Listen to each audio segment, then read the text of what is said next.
This isn't so much a novel as an anthropological encyclopedia of Rome in the 1970s.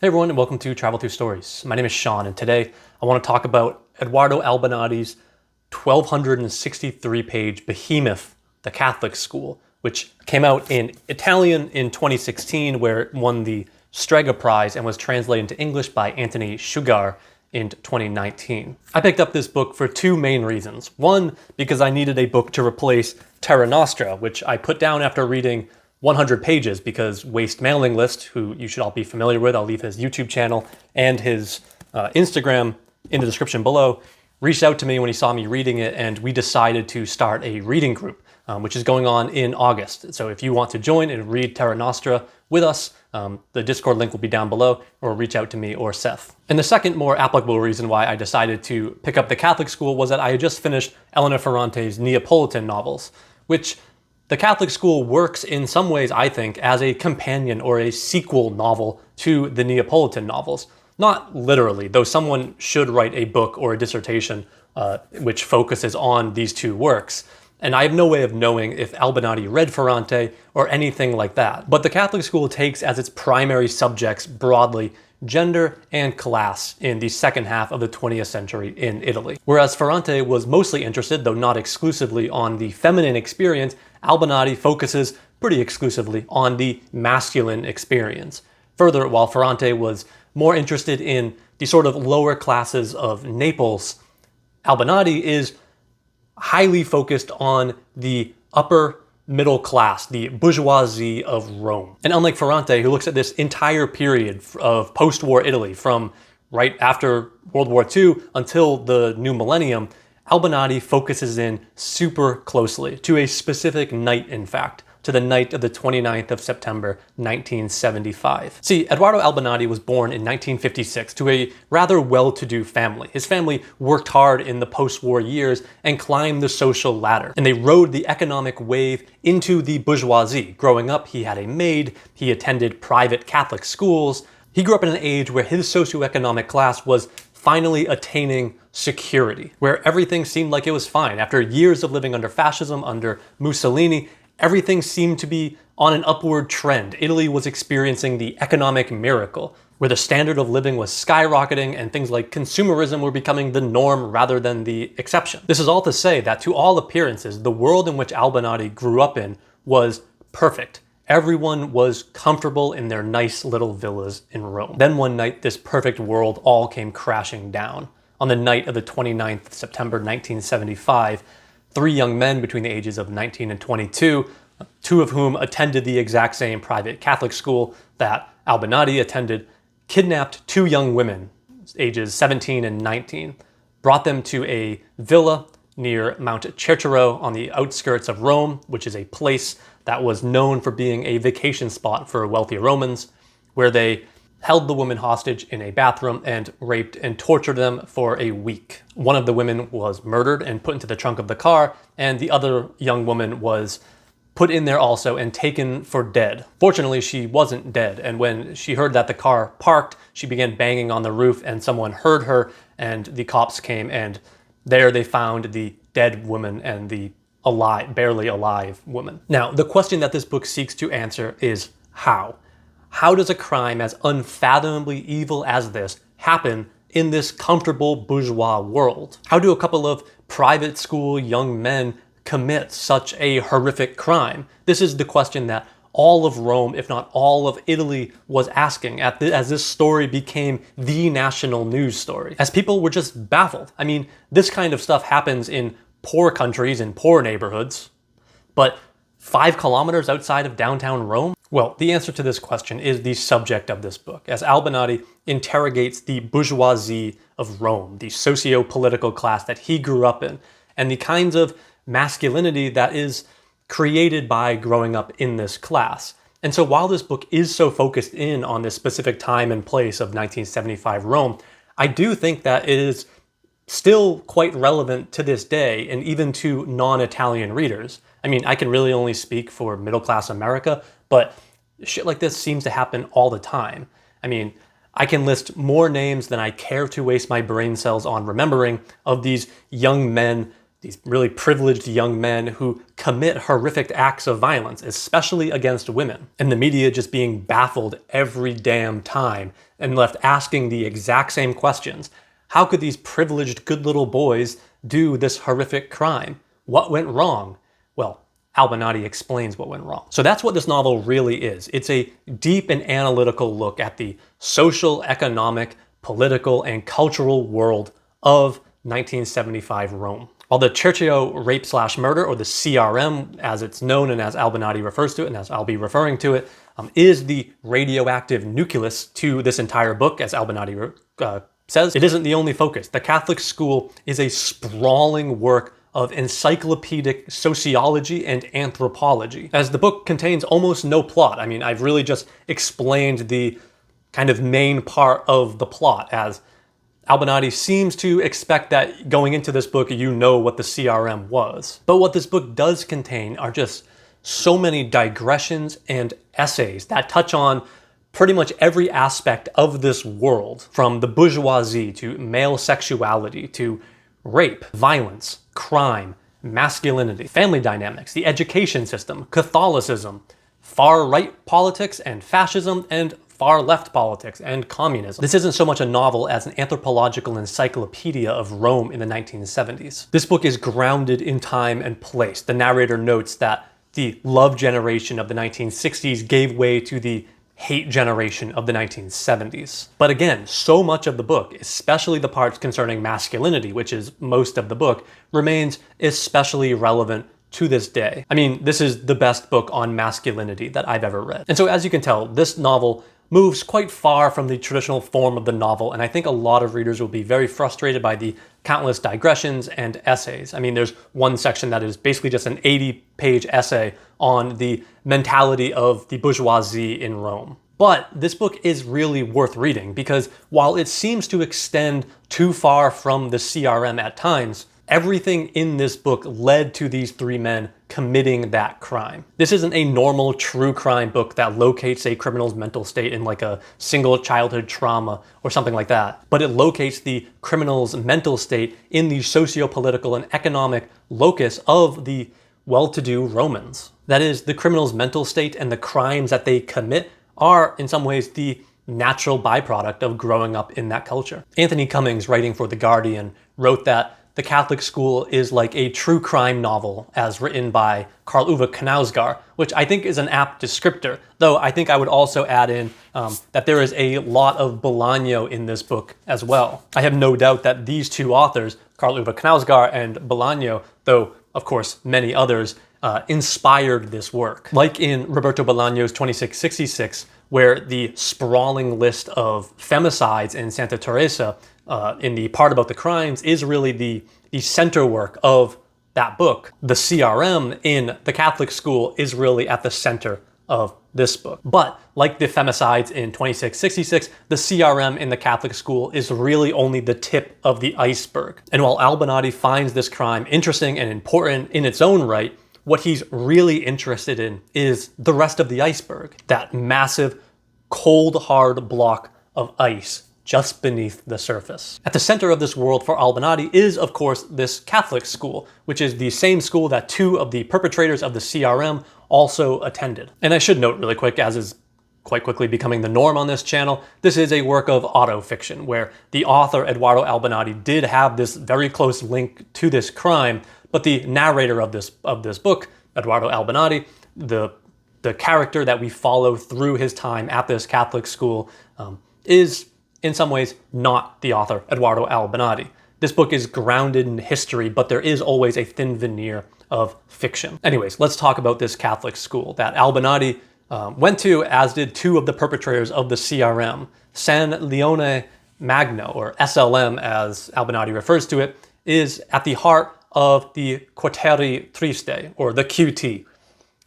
Albinati loves his acronyms, and I will use the acronym so you don't have to bear with my terrible Italian pronunciation. The QT is simply the suburban neighborhood just north of Rome that Albinati grew up in. But needless to say, SLM, this school, was very exclusive, both to gender and to class. And thus it created a kind of atmosphere that blended the religious instruction. Most of the teachers at the school were priests. The kind of religious instruction that they were getting there, as well as the sort of inherent political ideologies that such an exclusive school would have. The students at the school, as the text read, are, in other words, we were young masters, signorini, a little rich, a little bit assholish, a little bigoted, a little bit fascist, a little spoiled, a little bit blowhards, yet at the same time shy. All these characteristics, barely hinted at or accentuated, match the standard identikit of the former student of a private school. They made such a student easy to spot from a mile away, and apparently I had them all in spades. Important to this work, though, is that this isn't the exception, right? Albinati focuses in on this specific school and the particular culture that it created, but the idea of a Catholic, private, all-boys school creating these kinds of cultures and these kinds of ideologies doesn't seem too unfamiliar to me, even in the 21st century. And one of the most important facets of SLM is that it is an all-boys school. And in this environment, perceived masculinity is paramount. The narrator argues that in this context, the opposite of masculinity isn't femininity, but homosexuality. There is this problem, though, that many of the boys are homosexual, or they participate in a kind of homoerotic behavior. The latter of which is, of course, fairly common among the kinds of cultures that these kinds of people participate in, right? Sports culture is insanely homoerotic. But on the face, they're terrified of being labeled homosexuals. So they participate in this kind of homoerotic homophobia that, again, as a guy who grew up playing sports, isn't that uncommon in male-dominated social groups. And in fact, this kind of sex and sports connection is explored at length in this book. This focus on gender, though, is so important because all of these young boys are obsessed with their masculinity and the performance of their masculinity and the kind of insecurity that goes along with it, and how that insecurity is, well, very dangerous because that means that they need to constantly be proving their masculinity, often in increasingly extreme ways. This is a world, this Catholic school, that is purposefully devoid of women. The narrator jokes on a couple different occasions that the only woman who wasn't an intruder to the Catholic school is the Virgin Mary herself. And Albinati reads this exception to the rule in so many interesting and compelling ways. But so at the center of this book is an institution that is deeply Catholic, bourgeois, and masculine. All this is to say is that for Albinati, the Catholic school, SLM, is one of the primary causes of the CRM. The story that this book is going to tell, alongside other stories, ought to show how, on at least one occasion, on the basis of groundwork laid long ago by numerous contributing factors, around the middle of the 8th decade of the last century, the 1970s, the priests got their formula wrong. In other words, they misjudged the dosage of various ingredients, or were just plain unlucky, because what happened next was the flammable blend caught fire and exploded. And so these sections concerning the school are, on the one hand, very frustrating as we're witnessing all of this privilege and all this different stuff, but it's also some of the best parts of the book. It's an incredibly interesting section of the book because we get all of these digressions into all of Albinati's different classmates and their families. A lot of this doesn't really relate directly to the CRM, right? Most of these boys are, on the whole, innocent. But what Albinati seems to be doing by following all of these different classmates is exploring the larger environment created by this school. That is, not all of these young boys were criminals.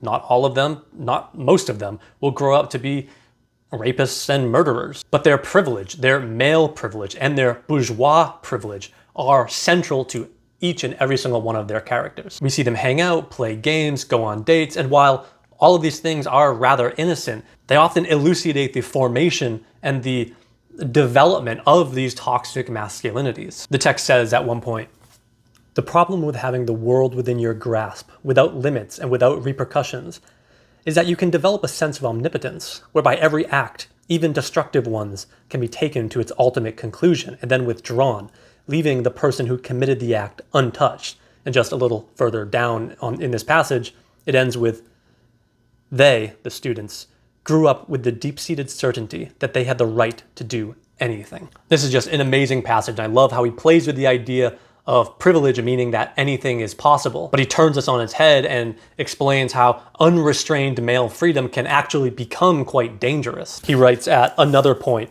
that what happened in the villa at Mount Cercero is unmistakable proof that when everything is possible, everything inevitably happens.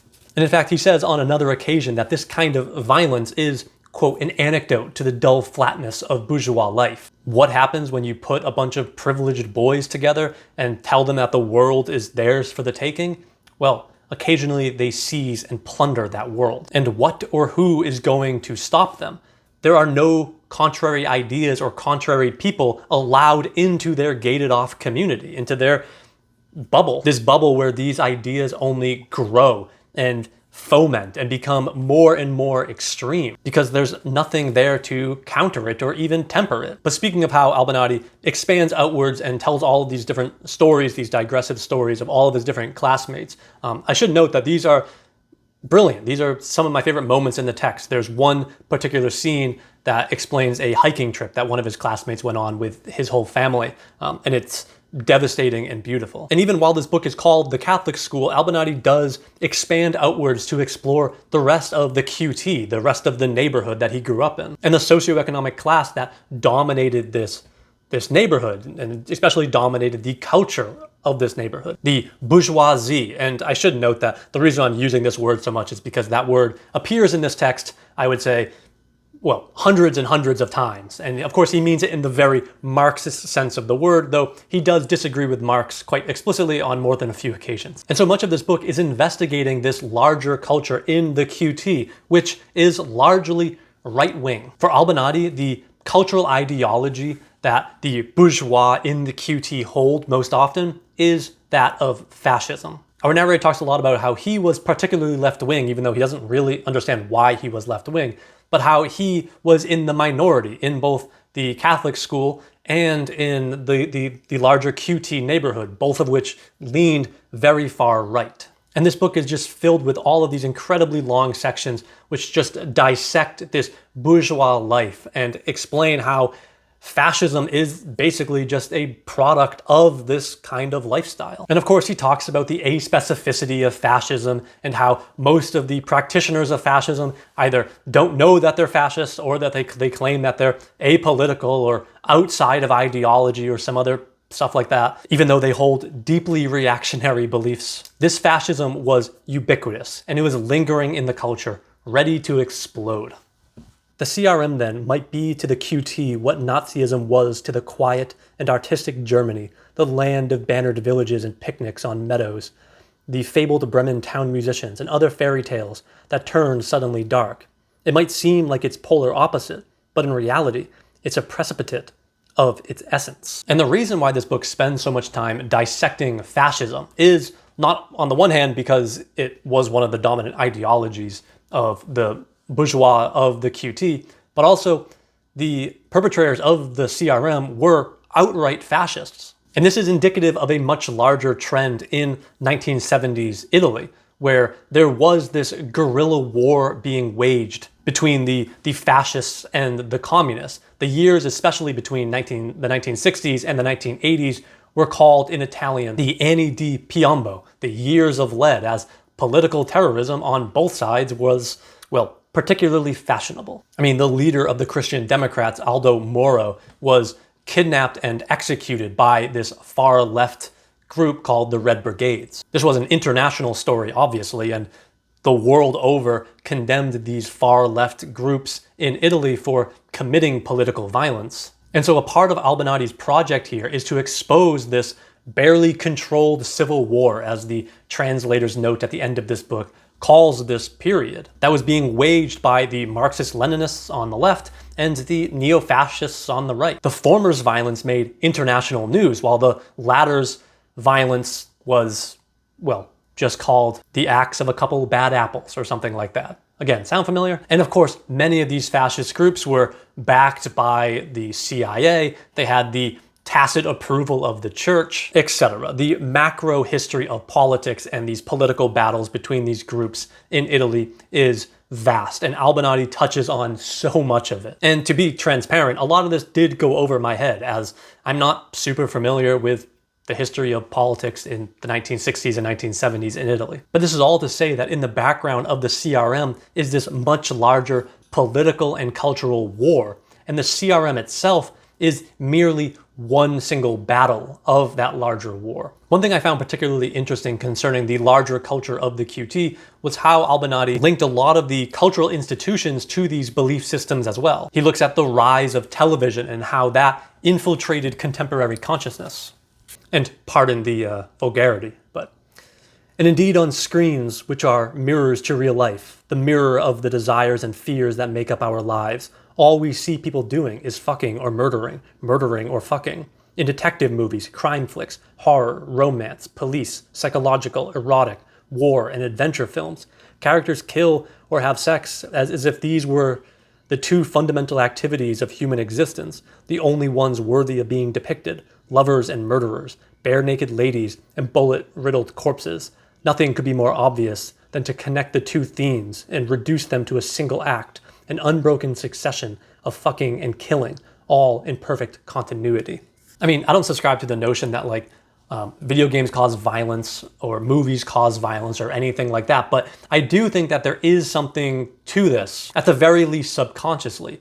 Constantly seeing people, especially women, being the victims of just horrendous violence, I think can skew, especially young men's, perception of reality. And Albinati looks at specific films. I mean, most notably, he looks at Psycho and kind of argues that that depicts the first sexualized murder. Violent movies didn't cause the CRM, just like violent video games don't cause mass shootings. But there is something to be said about how these cultural artifacts enforce pre-existing ideologies, just as, medieval romances did the exact same to the aristocracy in the Middle Ages. But this really all comes to the main subject of this book, which I think is masculinity. As I noted earlier, I think this is the best book on masculinity that I've ever read. Before I read this book, I would probably say that Karl Ove Knausgård's My Struggle series is the best book on masculinity that I've read. But the Catholic school really just hones in on exactly what creates and causes the kinds of masculinity that we now might refer to as toxic masculinity. And he examines everything that created it and is created by it.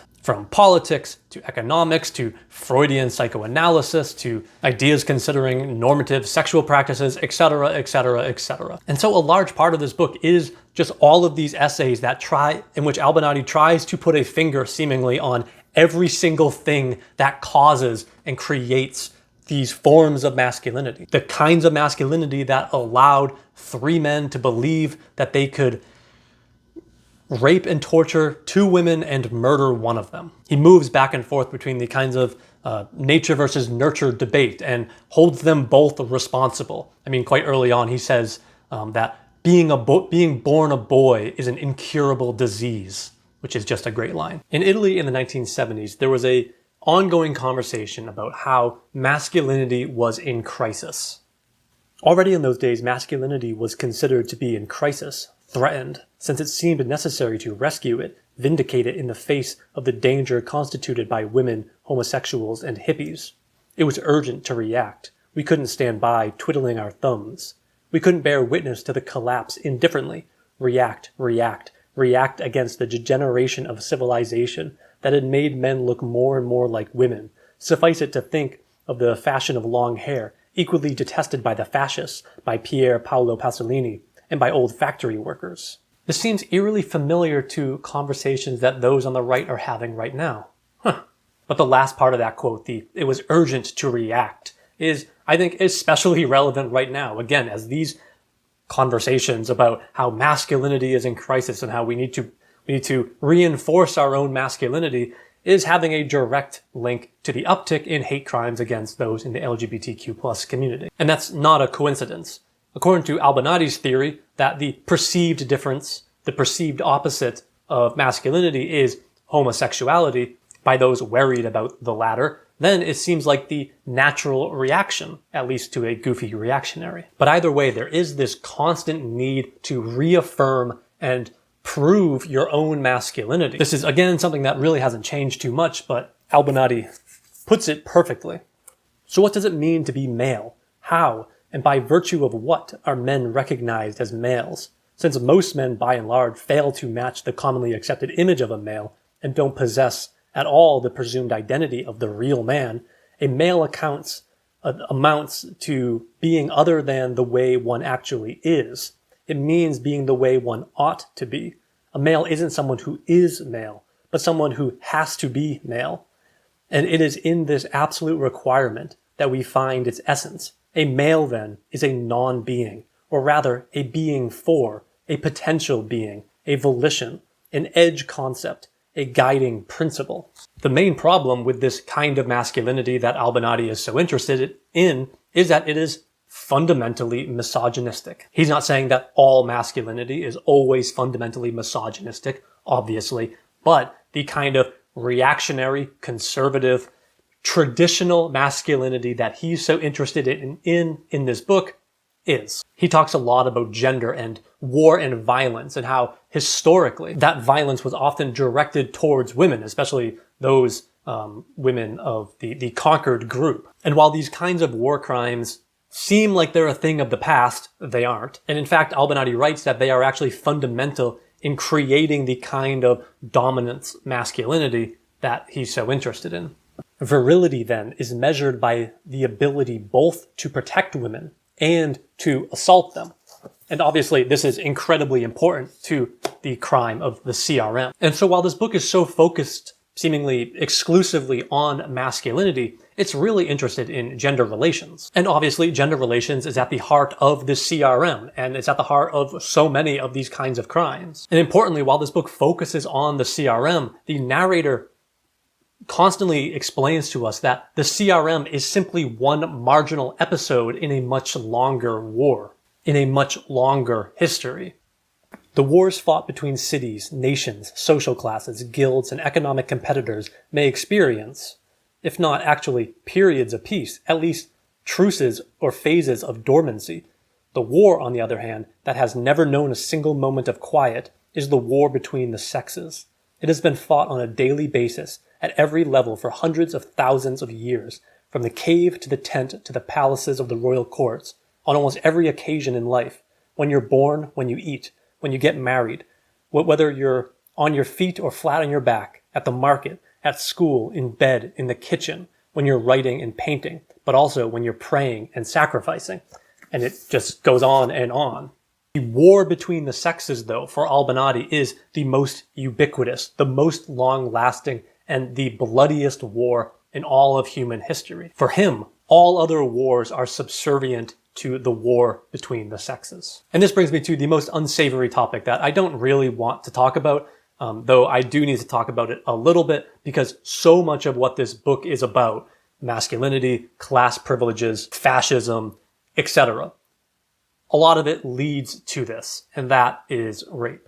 As I noted earlier, fear of being categorized as homosexual ran rampant among these young men. And Albinati draws this direct connection between homophobia and misogynistic violence, as the quote from page, I think, 154 that I read earlier argues. By doing violence against women, the young man is reinforcing and posturing their own masculinity. Albinati really psychoanalyzes and socioanalyzes rape and how it is fundamentally different from all other crimes. Sociologically, crime is dissidence. It is a breaking of the covenant of the social contract, whereas rape in a deeply patriarchal society is validation, not dissidence. It's an affirmation of the misogynistic authority and tradition. Let me just read you this paragraph that really stopped me in my tracks when I first read it. Let me say it again. Unlike other crimes, rape isn't an expression of dissidence, revolt against norms and traditions. If anything, it represents a confirmation of it, a blind, absolute confirmation. In case anyone had forgotten, a norm is illustrated from time to time in the act of imposing it by force. Every time that a rape is committed, a principle is reiterated. Rape, in fact, serves to defend an order, that of the dominion of man over woman, or to reestablish it if women were ever so ill-advised as to call it into question. By tradition, women are accustomed to being bent to man's will by an instrumental force, either paid or violated or seduced or wedded against their will, or else they fall in love, that is vanquished by love. Money, fists, family authority, charm, and least of all passion, these were the forces arrayed in the field to deprive a woman of control over her own body. Every romantic love was invented by a group of writers feverishly trying to justify by bringing to bear an element that was at least in appearance nobler and irresistible, the idea of a woman setting aside her principles and giving in to a man's sexual advances. It is no accident that the second part of Romanticism was devoted to a painful and dolorous unmasking of this deception created by the first. The Catholic school unabashedly restages this crime, and the result is a deeply personal narrative where Albinati seems to elicit some guilt, as he seems to feel almost complicit in the crime, as he participated in the kinds of cultures which created this crime. That is, there is this strange inherent sympathy that Albinati has towards the perpetrators, because it seems like he believes that if he took just slightly different paths through life, he could have been one of the perpetrators. Sympathy is probably too strong of a word, to be fair. We're never meant to feel sympathy with those monsters. But it seems that Albinati really wants to understand them, because by understanding them and them solely, he will then understand the larger social and cultural world which created them, and which created him. He wants to expose them, not as exceptional products of that culture, but as wholly ordinary products of that culture. What he wants to understand is what created the kind of masculinity that Albinati participated in and participates in, just as the three men who committed the CRM participated in as well, just to a more extreme degree. Like almost all true crime and pretty much all news coverage of these kinds of crimes, this book focuses in much more on the perpetrators than it does the victims. And Albinati addresses this on more than one occasion. Again, this is what the newspapers did at the time. This is what all the movies about the CRM and other similar crimes do. This is what every true crime documentary on Netflix does. And this is what Albinati does. This book is about masculinity. But in that, I think there is a deep, deep sympathy for the victims. While this book is primarily about masculinity, I would argue that this is an extremely feminist text. So I barely scratched the surface of this novel. There is just so much insight in this book. I've said it before and I'll say it again. This is an anthropological and sociological encyclopedia. And it isn't devoid of Freudian and Lacanian psychoanalysis. In fact, Freud's theories play a large role. He talks about, he has quite a few essays in here on penis envy. Further, there is a more focused plot than I gave it credit for. Like Elena Ferrante's Neapolitan novels, this book is at its heart a coming-of-age story. And it also has like an obsessive friendship at the core of it, where our narrator, Edoardo Albinati, is obsessed with his friend called Arbus. But I'll leave all of that for you to discover. The Catholic school is maximalist to its core, as it touches on every single thing that led to the CRM. And so I think a lot of readers will be turned off by this. The fictional facade of this novel really falls apart in a lot of different places, as much of this book could just be published in sociological or psychological journals, as our narrator turns to interrogate every single facet of bourgeois life in 1970s Rome. And he engages with, implicitly and explicitly, so many cultural and critical theorists from Foucault, Freud, Lacan, Althusser, Butler, Gramsci, etc. Albinati is insanely well read. And the narrator is hyper aware that most readers won't care about any of this. They'll only care about the true crime aspect of this book, which he critiques that desire quite explicitly. He knows that readers really want to read about carnage and scandal. And while he does give us that, he refuses to only indulge in it. Though one could make the argument that by even writing this book, he is indulging in this. And I think that is a fair argument, and it's one that Albinati is, again, hyper aware of. But there are a few moments where the narrator notes that readers can skip a couple of chapters if they don't care about certain things. But I really think that in these moments, he's tempting us to neglect all of this apparatus around these crimes and only focus in on the end product, and therefore ignore everything that caused that crime. That is, he's playing with our desire to engage with the sensational rather than the difficult and nitty-gritty of sociopolitics and psychoanalysis that takes an immense mental toll to really wrap your head around these things. He's tempting us to treat this book like one of the thousands, if not tens of thousands, of true crime podcasts that everyone seems to listen to all the time. At one point, he says that we can skip the next few chapters, and he writes, "In the meantime, I'll go on for a while longer, observing the middle class under a magnifying glass. Who knows if I'll manage to winkle out the little insects I'm looking for? Their sting can cause surprising effects. I myself was stung by them, and infected, and driven to this obsessive inquest." Albinati is obsessed with understanding this world, and this book is really the product of someone who has done a lifetime of research by living in this world, and in their 60s takes everything in their head and jams it into this single book. There's even one point towards the end where he basically just lists like 400 like aphorisms or these small observations, as he clearly couldn't figure out how to organically embed them in the narrative. And he just lists them all out. And so as you can see by my obsessive tabbing and my 4 pages of just page notes, these aren't even my long form notes, but just the ones I took noting specific moments in the text, that this book just offers so much. I hate over tabbing and I hate over note taking because, well, it makes the point of tabbing and note taking completely null and void when you're writing down something on every single page.